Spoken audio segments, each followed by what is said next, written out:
El suceso que hoy ocupa nuestra atención fue documentado meticulosamente en la triste jornada del domingo 9 de febrero del año 2020, una fecha que permanecerá grabada en la memoria por la magnitud de su horror.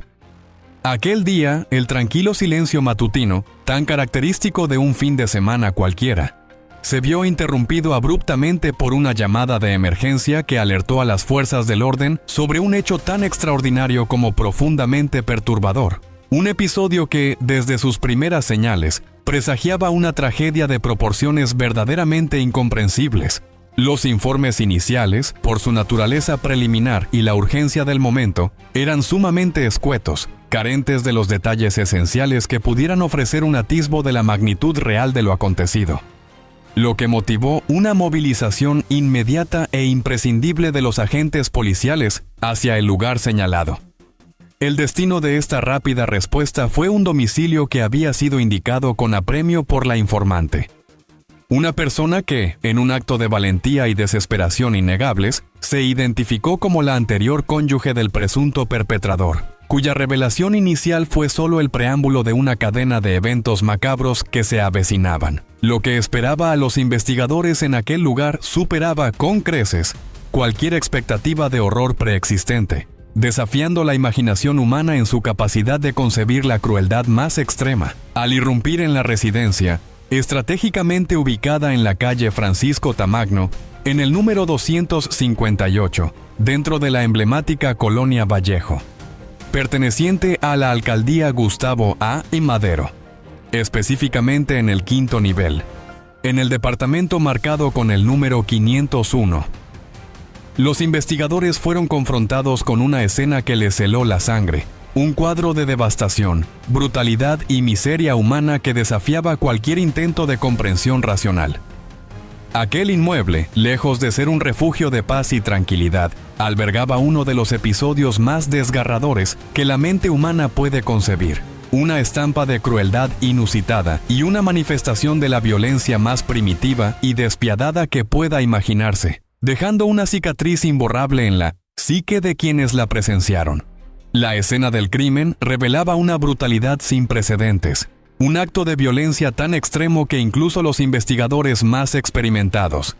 aquellos que habían visto innumerables casos a lo largo de sus carreras, quedaron profundamente impactados por la magnitud del horror que se desplegaba ante sus ojos. La sangre cubría gran parte del espacio. Las paredes mostraban salpicaduras que contaban la historia de una lucha desesperada, y el ambiente estaba impregnado de una atmósfera de terror que parecía haberse congelado en el tiempo, como si el propio espacio hubiera quedado marcado por la violencia desatada en su interior. Para aquellos de ustedes que todavía no han tomado la trascendental decisión de unirse a nuestra creciente comunidad, les extendemos una cordial y sincera invitación a formar parte de este espacio de análisis crítico, investigación profunda y reflexión necesaria. Su contribución es vital para la continuidad de nuestra labor, pues su suscripción no solo nos permite mantener la operatividad y la independencia de este canal, sino que nos impulsa y motiva a seguir desvelando los misterios más intrincados de la psique humana, las historias que necesitan ser narradas con el rigor implacable de la verdad y el respeto inquebrantable que toda víctima, sin excepción, merece. Solo con su apoyo incondicional podremos continuar nuestra esencial labor de investigación forense y difusión de información veraz, asegurando que ninguna voz quede silenciada y que la luz de la justicia alcance hasta los rincones más oscuros y olvidados de la criminalidad que acecha en las sombras. Cada suscripción representa un compromiso con la verdad, con la memoria de las víctimas y con la construcción de una sociedad más informada y consciente de los peligros que la acechan. Su participación activa en esta comunidad no es simplemente un acto de apoyo, sino una declaración de principios, un compromiso con la búsqueda incansable de la justicia y con la preservación de la memoria de aquellos cuyas voces fueron silenciadas por la violencia. Juntos, podemos construir un espacio donde la verdad prevalezca sobre el sensacionalismo, donde el respeto por las víctimas sea la norma y donde cada caso sea analizado con la profundidad y la seriedad que merece. Su presencia en esta comunidad es fundamental para que podamos continuar con esta misión, Para que podamos seguir desentrañando los misterios más oscuros de la criminalidad y para que podamos ofrecer un análisis riguroso y respetuoso de cada caso que presentamos. No se trata simplemente de consumir contenido, sino de formar parte de un movimiento que busca la verdad, que exige justicia y que se niega a olvidar a las víctimas de la violencia. Su suscripción es un acto de solidaridad con aquellos que ya no pueden hablar por sí mismos, y es una contribución invaluable a la construcción de una sociedad más justa y más consciente de los peligros que la rodean. El autor de este execrable y abominable acto, un hombre identificado por las autoridades como Eric Francisco Robledo,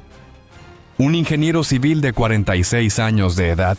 fue hallado en el lugar de los hechos en un estado de alucinación y delirio tan pronunciado que apenas podía hilar ideas coherentes, empuñando aún el cuchillo de cocina, instrumento con el que perpetró el horrendo y sangriento asesinato que cambiaría la vida de tantos para siempre, dejando una estela de dolor y desolación. Al momento crucial de su detención, presentaba 7 heridas cortantes profundamente incrustadas en la región occipital de su cráneo, cada una de ellas de una longitud aproximada de 15 centímetros, y su vestimenta, empapada y saturada de sangre de una manera espeluznante, testificaba la brutalidad y la ferocidad inaudita de la contienda. De inmediato fue trasladado a una unidad policial para su resguardo y procesamiento inicial, mientras se solicitaba el auxilio urgente de los paramédicos para brindarle atención médica bajo estricta custodia, garantizando su integridad física antes de cualquier interrogatorio. Posteriormente, un oficial, con la seriedad y la solemnidad que ameritaba la gravísima situación, procedió a interrogarlo sobre los pormenores y los detalles macabros de lo acaecido durante la madrugada de ese aciago domingo 9 de febrero,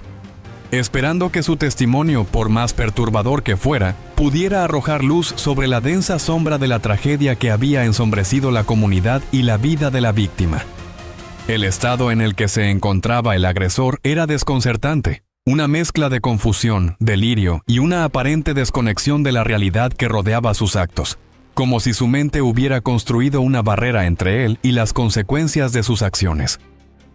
Los investigadores notaron que su comportamiento oscilaba entre momentos de lucidez, donde parecía comprender la gravedad de lo que había hecho, y episodios de completa desconexión, donde su mirada se perdía en el vacío y sus palabras se volvían incoherentes. Esta dualidad en su estado mental planteaba interrogantes sobre su capacidad para comprender plenamente la magnitud de su crimen,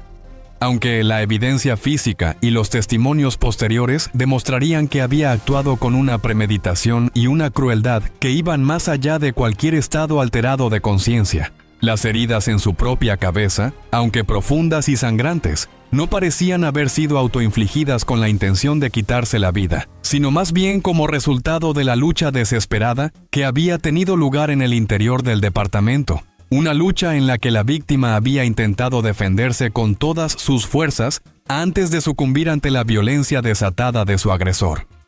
El agresor, con una frialdad perturbadora y un semblante desdibujado por la resaca de la violencia, el alcohol y quizás alguna otra sustancia, relató que el desencadenante de su violento arrebato fue una discusión que escaló rápidamente de intensidad, originada por el evidente y flagrante estado de embriaguez en el que él se encontraba. Esta condición, exacerbada por su temperamento, irritó profundamente a la víctima, quien anhelaba la paz, la sobriedad y la estabilidad emocional en su hogar, un santuario que se había convertido en un campo de batalla. La confrontación, lejos de ser una simple reyerta verbal, escaló de forma vertiginosa, transformándose en un forcejeo físico incontrolable, un baile macabro entre la furia desatada del agresor y la desesperación creciente de la víctima, una espiral descendente hacia la oscuridad. Ella, exhausta por un patrón de abuso recurrente, tanto físico como psicológico, le había expresado su hartazgo y su firme intención de acabar con su propia existencia. Una declaración que, lejos de aplacar la situación o de generar compasión,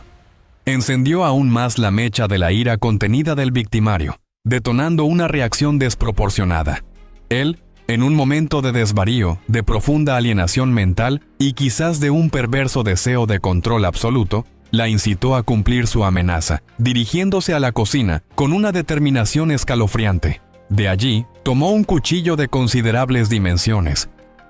una herramienta común que se transformó en un arma letal, y se lo entregó, casi desafiante, como si la impulsara activamente hacia la autodestrucción, probando los límites de su voluntad. Ella, en un acto que se interpretaría posteriormente como un desesperado grito de ayuda, una manifestación de su tormento interno o incluso una provocación inconsciente, deslizó el arma levemente sobre su abdomen. Un gesto de autolesión que, en lugar de generar compasión o un atisbo de humanidad en su agresor, desató su furia más primitiva y salvaje, rompiendo toda barrera moral. Le arrebató el arma con una vehemencia desproporcionada, con una fuerza brutal que delataba su estado alterado, y la introdujo en el cuello de la mujer en 5 ocasiones, afirmando haber perdido por completo el control de sus facultades en ese instante de furia ciega, un lapso de tiempo donde la razón se desvaneció por completo. Este testimonio, escalofriante en cada una de sus palabras y repleto de una crudeza desoladora que aún hoy conmueve, marcó el inicio de una investigación policial y judicial que se revelaría compleja, ardua y llena de horrores por desentrañar, revelando la oscuridad más profunda de la naturaleza humana. La narración del agresor, aunque perturbadora en su contenido, revelaba una serie de patrones de comportamiento que los investigadores reconocieron como típicos de los agresores en casos de violencia doméstica: la minimización de su responsabilidad, la culpabilización de la víctima por su propio destino, y la construcción de una narrativa en la que él aparecía como alguien que había sido provocado más allá de sus límites. Sin embargo, la evidencia física y los testimonios posteriores contradecirían muchos de los elementos de su relato, revelando una historia mucho más oscura y premeditada de lo que él estaba dispuesto a admitir. Los investigadores notaron inconsistencias en su testimonio, momentos en los que su versión de los hechos no coincidía con la evidencia forense, y detalles que sugerían que había tenido tiempo suficiente para reflexionar sobre sus acciones, y sin embargo,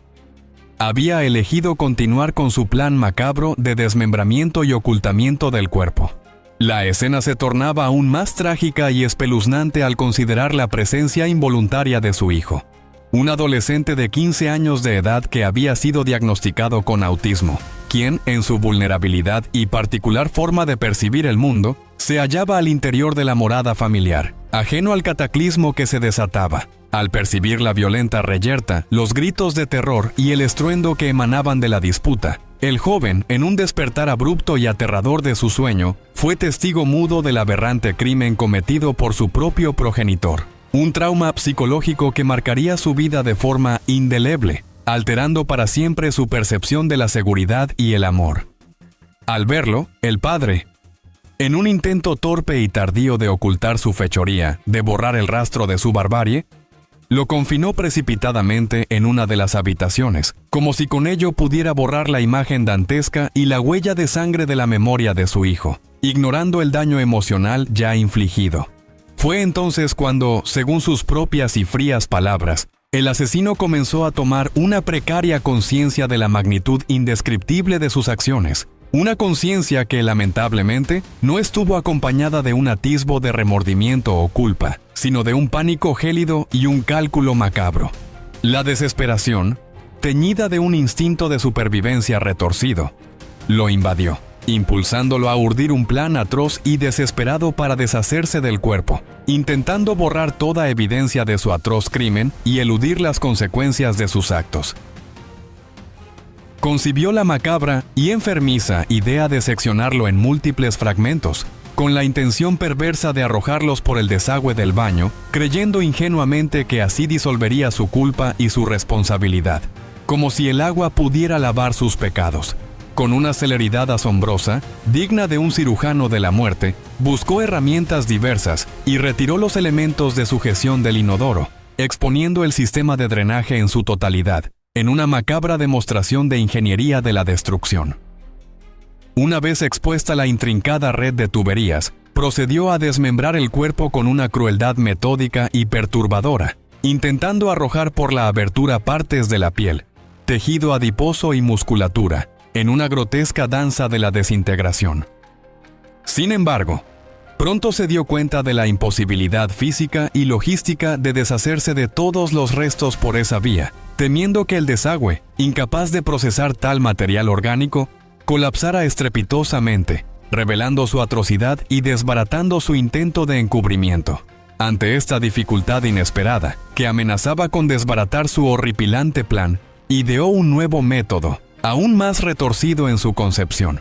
utilizar bolsas ecológicas de tonalidad verde para transportar los fragmentos restantes, como si fueran meros residuos de un día cualquiera. Así, con una frialdad indescriptible que hiela la sangre, extrajo los órganos internos y los llevó hasta una distancia de aproximadamente 7 cuadras del inmueble, donde los depositó en una alcantarilla pública, esperando que la oscuridad y el olvido los consumieran, borrando su existencia.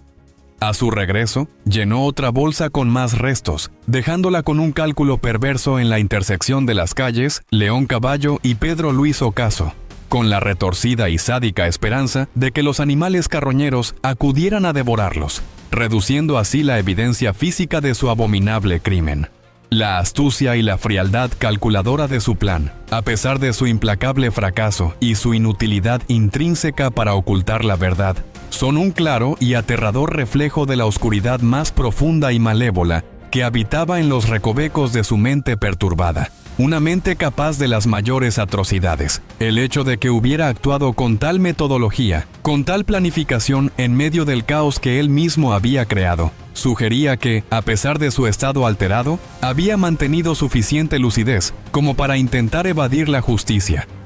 lo que contradecía su posterior alegato de haber actuado en un estado de completa enajenación mental. Los investigadores encontraron evidencia de que había limpiado parcialmente la escena del crimen. Había intentado organizar los restos de manera que fueran más fáciles de transportar, y había tomado precauciones para no ser visto mientras realizaba sus macabros viajes nocturnos por el vecindario. Todo esto apuntaba a una mente que, aunque perturbada, era capaz de razonar, planificar y ejecutar un plan complejo, lo que tendría implicaciones significativas para el proceso judicial que seguiría. La revelación de este atroz y despiadado suceso se produjo en un instante de aparente arrepentimiento, o quizás de un cálculo aún más frío y estratégico, cuando el perpetrador se comunicó con su anterior esposa,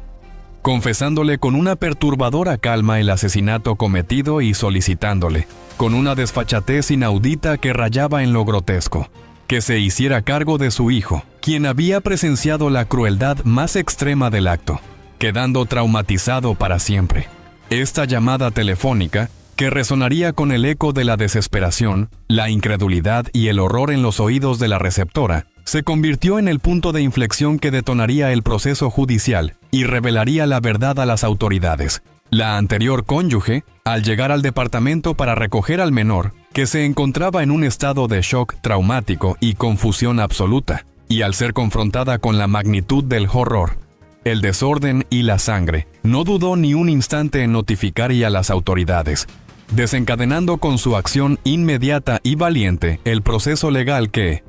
aunque lento y doloroso, buscaría arrojar luz sobre la oscuridad y obtener justicia. Una vez bajo custodia policial, el individuo fue sometido a un riguroso interrogatorio acerca de los motivos profundos y las razones ocultas que lo impulsaron a cometer semejante barbarie, una atrocidad que desafía toda lógica moral y humanidad, dejando a los investigadores perplejos. Él, en un intento patético de justificar lo injustificable, adujo que su comportamiento respondía a un deseo irrefrenable de evitar que nadie, absolutamente nadie, se enterara de lo ocurrido, sintiendo una mezcla abrumadora de vergüenza profunda y pavor ancestral ante las posibles y gravísimas consecuencias legales y sociales de sus acciones, una reacción más egoísta que de arrepentimiento. Posteriormente, debido a la evidente alteración de su estado mental y la naturaleza psicótica de su delito, que sugería una profunda desorganización de la personalidad, fue remitido a un centro especializado de rehabilitación psicosocial, donde se buscaría desentrañar los intrincados laberintos de su psique, explorar sus motivaciones y diagnosticar su condición. Dada la extrema brutalidad del crimen perpetrado, cuya ferocidad dejó perplejos incluso a los investigadores más experimentados y habituados a la violencia, fue sometido a un riguroso tratamiento médico y a un exhaustivo diagnóstico psicológico y psiquiátrico, en un intento desesperado por comprender la complejidad de su psique, la génesis de sus impulsos destructivos y el origen de tan inhumana manifestación de violencia desmedida. Los hechos, tal y como fueron relatados por el propio perpetrador y corroborados por la evidencia forense y las minuciosas pesquisas, pintan un cuadro desolador y sombrío, donde la furia irracional, el alcoholismo crónico como un potente catalizador de la violencia latente y la desesperación más abyecta, convergieron de manera trágica en un desenlace fatal e irremediable, marcando a todos los involucrados. La frialdad calculadora con la que intentó borrar las huellas de su delito, involucrando incluso a su propio hijo como un testigo mudo de la barbarie y el horror, subraya la profunda perturbación mental, la ausencia total de empatía y la absoluta carencia de humanidad que lo llevaron a cometer una abominación que marcará la memoria colectiva y permanecerá como un recordatorio de la maldad. Este caso no solo desvela la oscuridad intrínseca de un individuo particular, sino que también nos invita a una reflexión profunda y urgente sobre las complejidades insondables de la mente humana, los factores que pueden llevar a la deshumanización y los límites, a menudo difusos y aterradores, de la crueldad más absoluta, un fenómeno que la sociedad debe comprender para poder combatir. Los expertos en psicología forense que fueron convocados para evaluar al agresor encontraron un perfil complejo, marcado por una historia de violencia doméstica, abuso de sustancias y una incapacidad profunda para gestionar sus emociones de manera saludable. Sin embargo, también identificaron rasgos de personalidad narcisista, una necesidad patológica de control y una tendencia a la manipulación que habían estado presentes a lo largo de toda su vida adulta, manifestándose en todas sus relaciones íntimas. Estos hallazgos sugerían que, más allá de cualquier estado alterado temporal, existía una estructura de personalidad profundamente disfuncional que lo predisponía a la violencia y al abuso, y que había encontrado en el alcohol y en las circunstancias de esa noche trágica el catalizador perfecto para desatar su lado más oscuro y destructivo. Las investigaciones iniciales, llevadas a cabo con la máxima diligencia, profesionalismo y dedicación por parte de los cuerpos de seguridad y los peritos forenses, permitieron identificar hasta la víctima como Ingrid Escamilla Vargas, una joven de 25 años de edad, cuya vida promisoria, llena de sueños y aspiraciones, fue truncada de la manera más atroz y cruel. Se confirmó que Ingrid había cohabitado con Eric Francisco Robledo durante un periodo aproximado de 9 meses, tiempo que, lamentablemente, fue suficiente para que un patrón de abuso, control y violencia se consolidara y se volviera una constante en su relación. Los testimonios recabados de los residentes de la colonia Vallejo, vecinos cercanos a la pareja, arrojaron una luz cruda, reveladora y a menudo desgarradora sobre la dinámica subyacente de la relación, describiendo un ambiente de tensión constante, de miedo latente y de una violencia que, si bien se manifestaba de forma intermitente, lo hacía con una intensidad creciente y alarmante. Residentes y comerciantes de la zona relataron que, con una alarmante frecuencia, eran testigos de intensas discusiones verbales, de altercados físicos que escalaban rápidamente y de gritos desgarradores que emanaban del departamento de la pareja, perforando el silencio de la noche y sembrando la inquietud y el temor en toda la comunidad, que se sentía impotente ante lo que sospechaba. Asimismo, mencionaron que la joven era vista con escasa regularidad fuera de la vivienda, pues aparentemente salía muy poco, un indicio alarmante y recurrente de aislamiento social, control coercitivo y dependencia forzada, patrones típicos de relaciones abusivas. Incluso, se rumoreaba con insistencia que Eric había establecido un acuerdo verbal y clandestino con el conserje del edificio para restringir las visitas que Ingrid pudiera recibir mientras él se encontraba fuera por motivos laborales, una medida que denota un patrón claro y evidente de control posesivo, aislamiento sistemático y una manipulación calculada para mantener a la víctima bajo su dominio absoluto. Un mes antes del trágico e irremediable desenlace fatal, se reportó una disputa tan virulenta y descontrolada que Ingrid, Según los testimonios de varios testigos presenciales, intentó desesperadamente arrojarse desde la azotea del edificio, un acto que provocó la intervención urgente y providencial de la policía para evitar una catástrofe de mayor magnitud, un presagio sombrío de lo que ocurriría.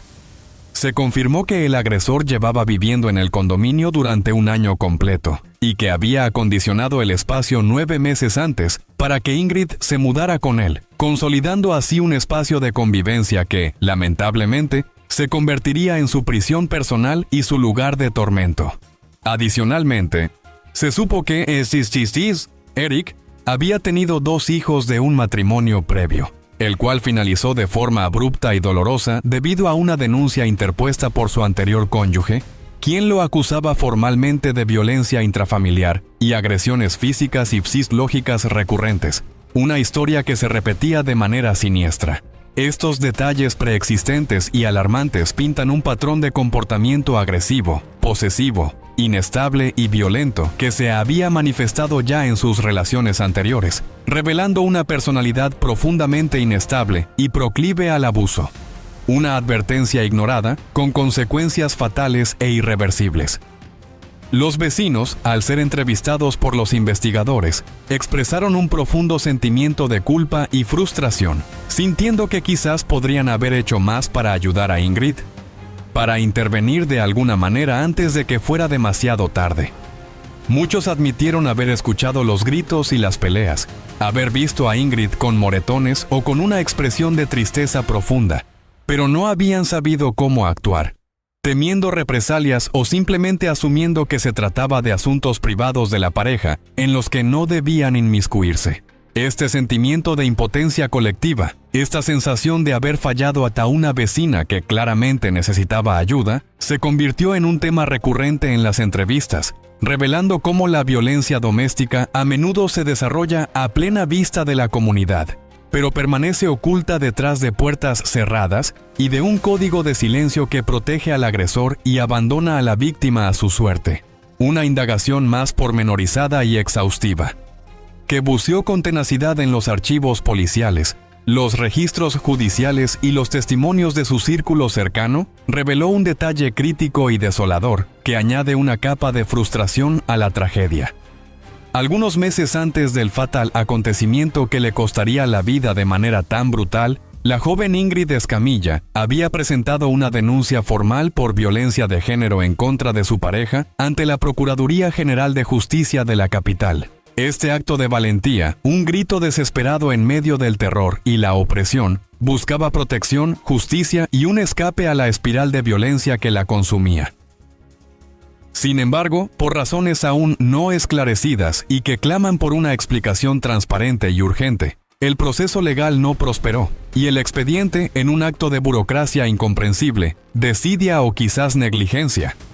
fue archivado, dejando a Ingrid desprotegida ante su agresor, aunque la institución de Procuración de Justicia ha señalado, en un intento posterior de salvaguardar su imagen y reputación, que tal denuncia nunca existió en sus registros formales. El testimonio unánime y consistente de allegados, amigos y familiares, así como los indicios contextuales, apuntan a una historia dolorosamente diferente. Una historia de una joven que buscó ayuda con desesperación y no la encontró en las instancias adecuadas, fallando el sistema en protegerla. Ingrid Escamilla, originaria del municipio de Juan Galindo, en el estado de Puebla, experimentó una infancia marcada por el doloroso abandono materno, quedando bajo el cuidado de su padre junto a su gemela y 3 hermanas, en una dinámica familiar que, a pesar de las adversidades y la ausencia, buscaba la estabilidad y el afecto. Su padre, un hombre de gran entereza, fortaleza y admirable dedicación, asumió con heroísmo la responsabilidad de criar y educar a sus hijas hasta su lamentable deceso en el año 2016, dejando un vacío irreemplazable y una profunda huella en la vida de Ingrid.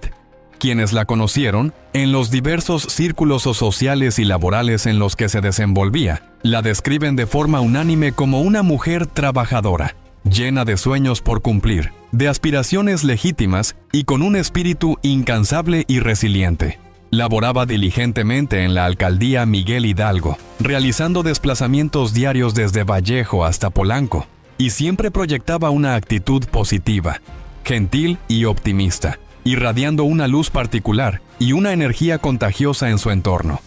A pesar de sus propias luchas internas, la caracterizan como una persona bondadosa, desinteresada, siempre dispuesta a tender una mano solidaria al prójimo, llegando incluso a participar activamente como voluntaria en las arduas labores de reconstrucción de viviendas tras el devastador sismo del 19 de septiembre del año 2017, demostrando su profunda empatía y compromiso social con su comunidad. Era una ferviente amante de los animales, disfrutaba de la música como un bálsamo para el alma y de los viajes como una forma de expandir sus horizontes y conocer nuevas culturas, viviendo plenamente su juventud con un entusiasmo contagioso y una sed de vida.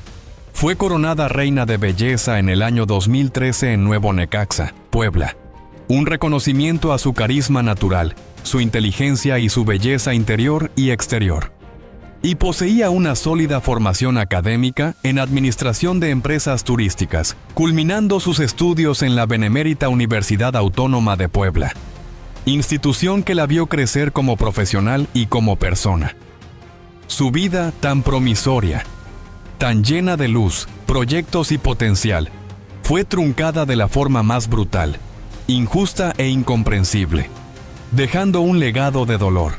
una profunda herida en la sociedad y un llamado urgente a la acción contra la violencia de género. Sus compañeros de trabajo recordaban con cariño su risa contagiosa, su disposición siempre amable para ayudar a quien lo necesitara, y su capacidad para encontrar el lado positivo, incluso en las situaciones más difíciles. Ingrid era el tipo de persona que iluminaba cualquier espacio al que entraba, que hacía sentir a los demás valorados y escuchados, y que dejaba una impresión duradera en todos aquellos que tenían la fortuna de conocerla.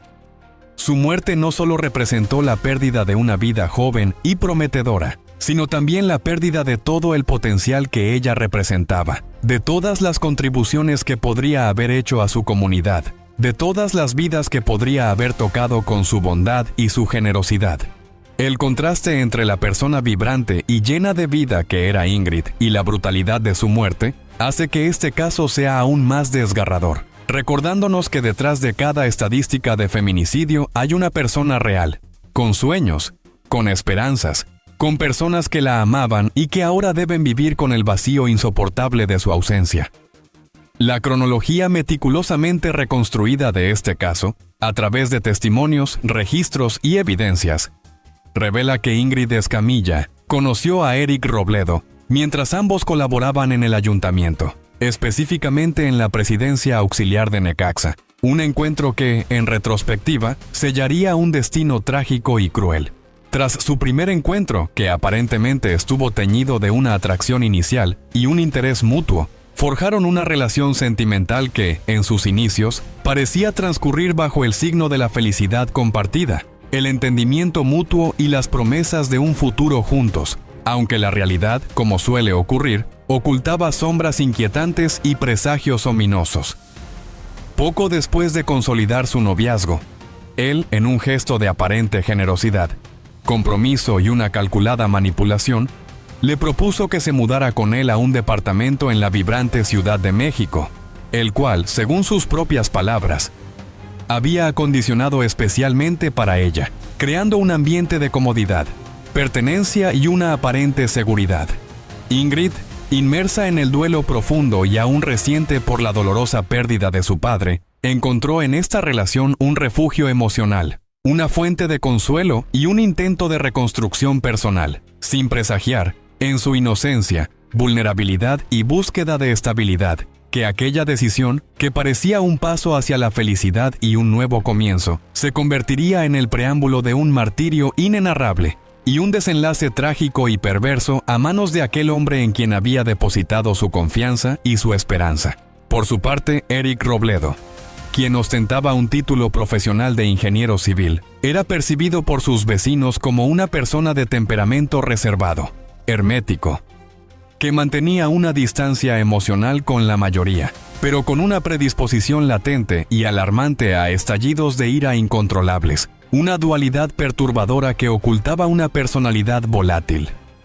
aunque se le conocía en su comunidad por su afición al béisbol, y sus padres gozaban de reconocimiento en la comunidad de Necaxa, Puebla, siendo su padre un respetado profesor y su madre parte activa del Sindicato de Electricistas de México. Figuras aparentemente intachables y socialmente reconocidas, su historial personal ocultaba un lado oscuro y perturbador, una historia de violencia que se repetía con patrones alarmantes. Se pudo verificar que había estado casado previamente, pero aquella unión, lejos de ser un camino de felicidad y estabilidad, concluyó de manera abrupta y dolorosa debido a su conducta violenta y posesiva.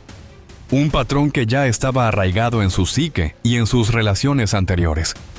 Según el testimonio desgarrador de su anterior esposa, Eric la agredía de manera constante, tanto verbal como físicamente, ejerciendo un control abusivo y una manipulación psicológica que finalmente la llevó a tomar la difícil, pero necesaria, decisión de poner fin a la relación para salvaguardar su integridad física y emocional, y la de sus hijos. Este patrón de comportamiento agresivo, abusivo y recurrente, previamente establecido y dolorosamente documentado, revela una faceta perturbadora del perpetrador. Una personalidad que, lamentablemente, se repitió con consecuencias mortales e irreparables en el caso de Ingrid, mostrando la triste persistencia de la violencia doméstica. Los expertos en violencia de género que analizaron el caso identificaron en la relación entre Ingrid y Eric todos los elementos clásicos del ciclo de la violencia. La fase de acumulación de tensión, donde pequeños incidentes y conflictos van creando un ambiente cada vez más hostil. La fase de explosión, donde la violencia se manifiesta de manera abierta y brutal. Y la fase de luna de miel, donde el agresor muestra arrepentimiento, promete cambiar y seduce nuevamente a la víctima con gestos de amor y atención, solo para reiniciar el ciclo una vez más. Este patrón, que se había repetido probablemente múltiples veces durante los 9 meses de convivencia, había ido escalando en intensidad hasta llegar al punto de no retorno de aquella madrugada fatal. Los testimonios de amigos y familiares de Ingrid revelaron que ella había expresado en varias ocasiones su deseo de terminar la relación, pero que siempre encontraba razones para darle una oportunidad más a Eric, creyendo en sus promesas de cambio, esperando que el hombre del que se había enamorado volviera a aparecer, sin comprender que la persona violenta y la persona encantadora eran en realidad dos caras de la misma moneda, dos manifestaciones de una personalidad profundamente disfuncional que nunca cambiaría sin una intervención profesional seria y un compromiso genuino con la transformación personal. Este acontecimiento, por su brutalidad sin parangón y la crueldad desmedida de sus detalles, estremeció a la nación mexicana hasta sus cimientos más profundos, adquiriendo una repercusión viral y global, no solo por la crueldad sin precedentes de los hechos, que superó cualquier descripción de barbarie imaginable, sino también por la inescrupulosa y morbosa difusión de un video donde el propio asesino, con una frialdad espeluznante y una falta de humanidad que hiela el alma, confiesa su crimen ante la cámara, sin un ápice de remordimiento, arrepentimiento o empatía por la vida que arrebató. A esto se sumó la escandalosa, irresponsable e inadmisible filtración de fotografías del cuerpo desollado y desmembrado de la joven. Imágenes explícitas, revictimizantes y profundamente irrespetuosas que invadieron tanto la prensa sensacionalista, ávida de detalles macabros y de la búsqueda del escándalo, como innumerables plataformas digitales y redes sociales, convirtiendo el dolor,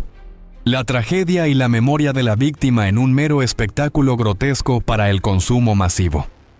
Diversos usuarios, activistas por los derechos humanos, especialistas en materia legal y organizaciones civiles alzaron su voz para condenar enérgicamente la propagación de este material tan sensible, tan íntimo y tan perjudicial, argumentando con razón que tal exposición, lejos de contribuir a la justicia o a la conciencia social, podría obstaculizar gravemente las investigaciones en curso, distorsionar el proceso judicial e incluso favorecer, irónicamente, a Eric Francisco, quien, basándose en tecnicismos legales, apelando a su estado mental o a la manipulación mediática, podría aspirar a una condena inferior a la merecida o, en el peor de los escenarios, alcanzar la libertad. dejando un amargo sabor de impunidad y una herida profunda en la confianza pública. Si bien es cierto que la difusión de contenidos violentos es una práctica arraigada en la sociedad digital contemporánea, una realidad que nos interpela y nos desafía constantemente como civilización, no podemos ni debemos ignorar que, lamentablemente, cada día los medios de comunicación nos bombardean con noticias de crímenes grotescos y actos de barbarie, presentados a menudo sin el más mínimo pudor, sin la consideración ética necesaria y sin el respeto fundamental por las víctimas, normalizando de manera peligrosa la barbarie. El verdadero problema, la raíz profunda de este mal que nos aqueja como sociedad, radica en que no todos abordamos estos actos con la debida sensibilidad, el respeto y la empatía que exigen,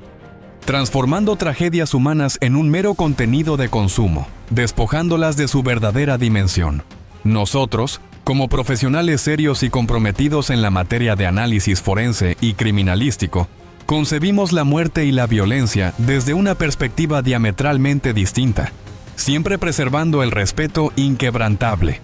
la dignidad absoluta por las víctimas y sus familias, y la ética periodística, nuestro objetivo primordial,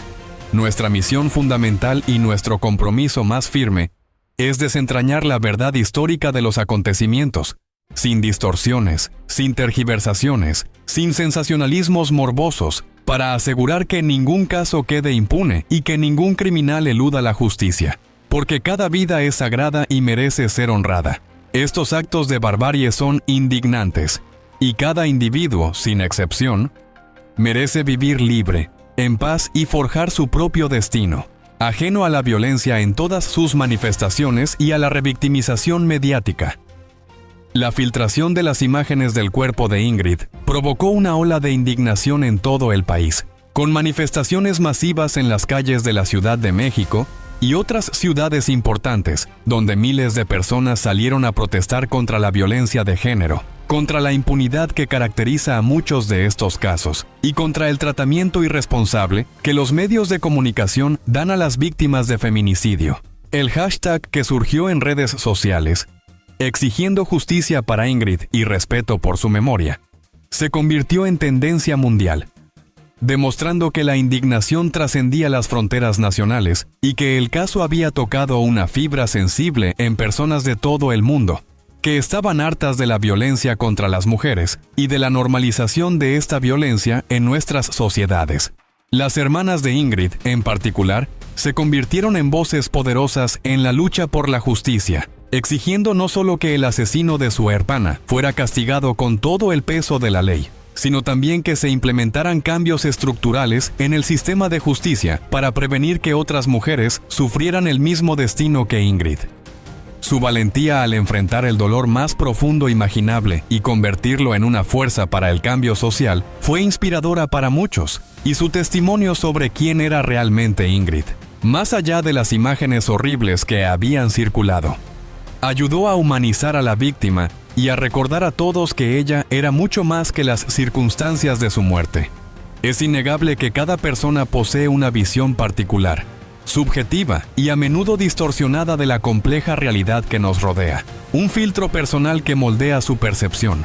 Y existen quienes, lamentablemente, no titubean ni por un segundo en causar un daño irreparable y profundo a otros, ya sea de forma física, emocional, psicológica o incluso espiritual.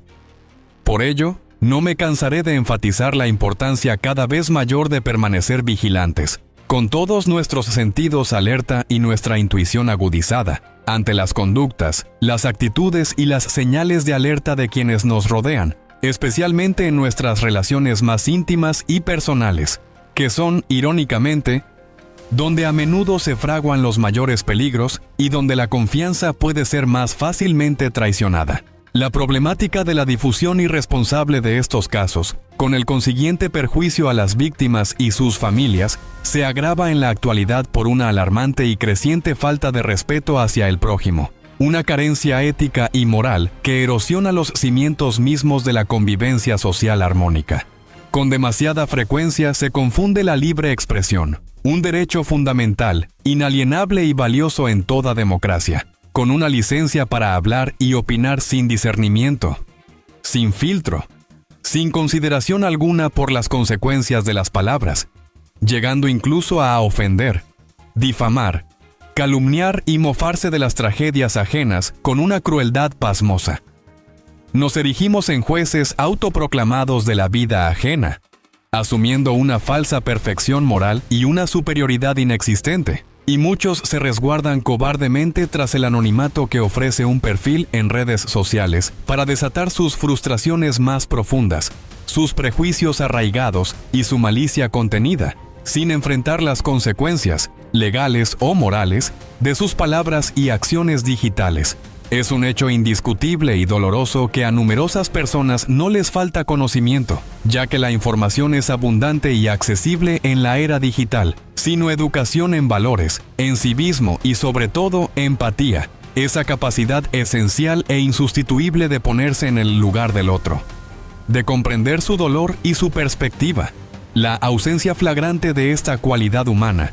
la piedra angular de toda sociedad justa, es hoy más evidente que nunca en nuestra sociedad polarizada, fragmentada y, en ocasiones, deshumanizada. No logramos ponernos en el lugar de los familiares de las víctimas, que sufren un dolor indescriptible y una pérdida irreparable, ni reflexionar adecuadamente sobre el impacto devastador, duradero y a menudo irreversible que nuestras palabras, nuestras opiniones o nuestras imágenes pueden generar en ellos, prolongando su agonía. La libertad de expresión, en su esencia más pura y noble, está concebida para permitir la exposición de distintos puntos de vista, el debate constructivo, el intercambio de ideas y la crítica fundamentada. Pero siempre debe haber formas respetuosas, éticas y consideradas de comunicar tales ideas, sin la necesidad de ofender, humillar o mofarse de las trágicas y delicadas situaciones ajenas, que merecen solemnidad. Como creador de contenido en esta plataforma, y habiendo analizado innumerables casos de crímenes y comportamientos humanos, he constatado la existencia, en la propia interacción digital y en los comentarios, de potenciales criminales, individuos que representan un peligro latente, una bomba de tiempo para la sociedad, portadores de una frustración tan intensa, de una ira tan reprimida y de un resentimiento tan profundo que, en cualquier momento, podrían desencadenar un acto delictivo de gravedad máxima, con consecuencias catastróficas. Esta constatación, lejos de ser un juicio superficial, subraya la urgencia inaplazable de otorgar la debida y prioritaria importancia a la criminalística y a la criminología como disciplinas esenciales y reguladoras del crimen, herramientas indispensables para comprenderlo, prevenirlo y proteger hasta la sociedad. La educación en valores debe comenzar desde la más temprana infancia, en el hogar y en las escuelas, donde se debe enseñar ya a los niños y niñas a reconocer y respetar los límites, a gestionar sus emociones de manera saludable, a resolver conflictos sin recurrir a la violencia y a desarrollar esa empatía fundamental que nos permite conectar con el sufrimiento ajeno y actuar en consecuencia. Sin esta base educativa sólida, sin esta formación en valores humanos fundamentales, seguiremos viendo cómo se repiten una y otra vez casos como el de Ingrid. Casos en los que la violencia se normaliza, se justifica o se minimiza, y en los que las víctimas son culpabilizadas por su propio sufrimiento. Es responsabilidad de todos nosotros, como miembros de esta sociedad, exigir que se implementen programas educativos efectivos, que se destinen recursos suficientes a la prevención de la violencia, y que se cree una cultura de respeto y de cuidado mutuo, que haga imposible que tragedias como esta vuelvan a ocurrir. Desde mi perspectiva, es imperativo, urgente y fundamental que el marco legal que rige nuestras sociedades sea mucho más severo, contundente y eficiente en la atención, la investigación y la sanción de este tipo de crímenes abominables que atentan contra la vida y la dignidad humana. Cuando las leyes son percibidas como laxas, débiles o permisivas, se propicia un ambiente fértil donde la comisión de actividades antisociales se facilita y se normaliza, alentando a los individuos a actuar con una impunidad que es un insulto a la justicia, a la memoria de las víctimas y a la sociedad en su conjunto. La levedad en la aplicación de la ley envía un mensaje erróneo a la sociedad. sugiriendo de manera peligrosa que la vida humana tiene un valor relativo y que la justicia es selectiva o ineficaz. En cuanto a la difusión masiva de imágenes y videos sensibles de crímenes, creo firmemente que el verdadero desafío, el nudo gordiano de la cuestión, reside en nuestra profunda carencia de respeto, de empatía y de responsabilidad cívica como usuarios de la red global. Siempre habrá, lamentablemente, quienes se regocijen en la burla, quienes critiquen de forma despiadada los sucesos más dolorosos y quienes emitan opiniones sarcásticas y malintencionadas, sin considerar el sufrimiento humano, sin reconocer la dignidad inherente a cada ser humano. No obstante, mi convicción inquebrantable es que cada caso, cada vida arrebatada de forma violenta, debe ser expuesto y conocido públicamente, no para el morbo, el escándalo o la banalización, sino para la reflexión profunda, la educación social y la prevención. Es fundamental que la sociedad en su conjunto tome conciencia plena y sin reservas de que la violencia, en todas sus formas y manifestaciones, es una cruda realidad, una pandemia social que a menudo preferimos ignorar, ocultar bajo la alfombra o simplemente evadir, y que, cruelmente, no distingue entre edades, estratos sociales, géneros o tipos de relación afectiva, afectando a cualquiera en cualquier momento. Episodios tan desgarradores y aleccionadores como el que hoy analizamos ocurren con una frecuencia alarmante y perturbadora en nuestro entorno más cercano, en la intimidad aparente de nuestros hogares, en las calles que transitamos diariamente y en los espacios que consideramos seguros. A lo largo de mi trayectoria profesional en esta plataforma digital, he presentado innumerables casos de diversas categorías criminales, desde delitos menores hasta los más atroces feminicidios y crímenes de odio. Y, como podrán comprobar con la evidencia irrefutable de los hechos, cualquier persona está expuesta a sufrir tales eventualidades en cualquier momento de su vida, sin previo aviso. No importa si se trata de nuestros padres, de nuestro mejor amigo, de nuestro vecino de toda la vida o de nuestra propia pareja sentimental, lo esencial es comprender que no debemos confiarnos ciegamente de nadie, que la maldad puede habitar donde menos lo esperamos y que el peligro a menudo se disfraza de familiaridad. Es una obligación moral,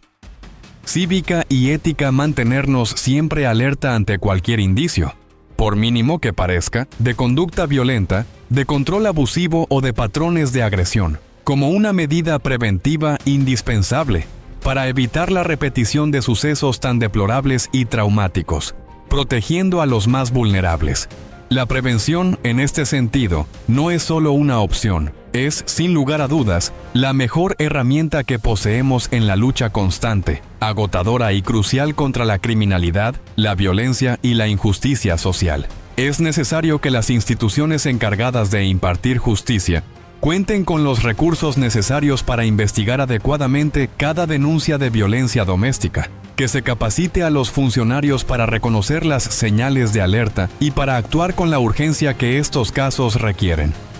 y que se implementen mecanismos de protección efectivos para las víctimas que se atreven a denunciar a sus agresores. El caso de Ingrid nos muestra de manera dolorosa cómo el sistema falló en protegerla, cómo su denuncia fue archivada o ignorada, y cómo esta falla del sistema le costó la vida. No podemos permitir que esto siga ocurriendo. No podemos seguir perdiendo vidas por la ineficiencia, la burocracia o la falta de sensibilidad de las instituciones que deberían estar protegiéndonos. Cada denuncia debe ser tomada en serio, cada víctima debe ser escuchada y protegida, y cada agresor debe enfrentar las consecuencias de sus actos sin dilación ni contemplaciones. Asimismo, la integridad inalienable y la dignidad irreemplazable de las víctimas constituyen un valor fundamental, un principio ético que debe ser custodiado con el mayor celo,